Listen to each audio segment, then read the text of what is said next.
Assalamualaikum warahmatullahi wabarakatuh. Nama saya Eleanor Ade Victoria dengan NIM 2311578 dari kelas 23 EF1. Nah, pada kesempatan kali ini saya akan membacakan serta menjelaskan untuk jawaban saya pada tugas evaluasi pasca perkuliahan yang ketiga.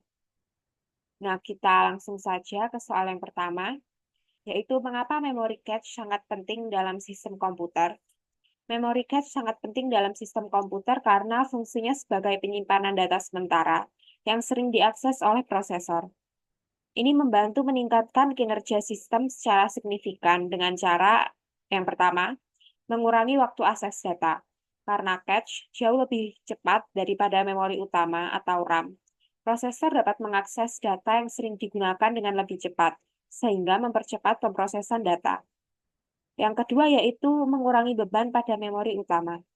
Dengan menyimpan data yang sering digunakan di cache, prosesor tidak perlu terus-menerus mengakses RAM, sehingga memperpanjang umur RAM dan meningkatkan efisiensi sistem secara keseluruhan.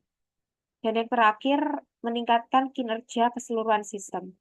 Kombinasi dari kecepatan akses yang tinggi dan pengurangan beban pada memori utama ini secara signifikan meningkatkan kinerja keseluruhan sistem komputer.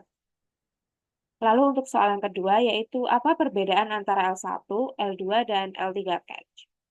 L1, L2, dan L3 cache merupakan tingkatan hierarki dalam memori cache. Perbedaan utama antara ketiga tingkatan ini terletak pada yang pertama, yaitu ukurannya. L1 cache adalah yang terkecil, diikuti oleh L2 dan L3. Untuk kecepatannya, L1 cache adalah yang tercepat, lalu diikuti oleh L2 dan L3.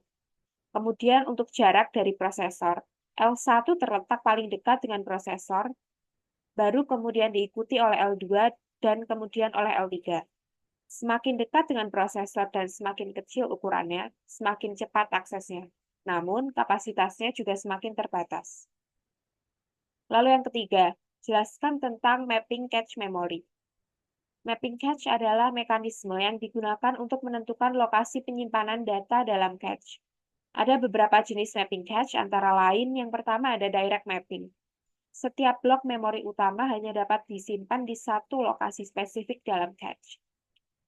Yang B, yaitu associative mapping. Setiap blok memori utama dapat disimpan di mana saja dalam cache. Dan yang terakhir ada set associative mapping. Kombinasi dari direct mapping dan associative mapping.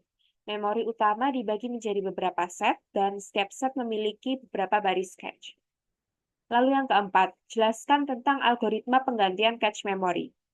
Algoritma penggantian cache digunakan untuk menentukan blok data mana yang akan diganti ketika cache penuh dan data baru perlu disimpan.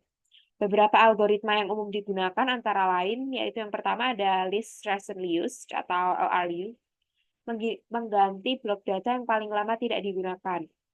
Lalu setelah itu ada first in first out atau FIFO, mengganti blok data yang paling dulu masuk.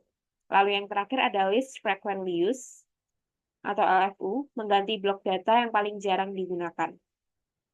Lalu untuk soal yang terakhir, jelaskan salah satu memori yang Anda gunakan saat ini.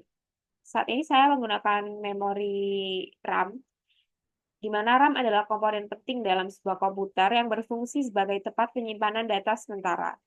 Kapasitas dan kecepatan RAM akan sangat mempengaruhi kinerja komputer. Jika sering menjalankan program-program berat atau melakukan multitasking, disarankan untuk menggunakan komputer dengan kapasitas RAM yang besar, agar juga bisa dapat mempermudah pekerjaan kita sendiri. Demikian apa yang dapat saya sampaikan pada kesempatan kali ini. Apabila ada kesalahan, saya mohon maaf. Wassalamualaikum warahmatullahi wabarakatuh.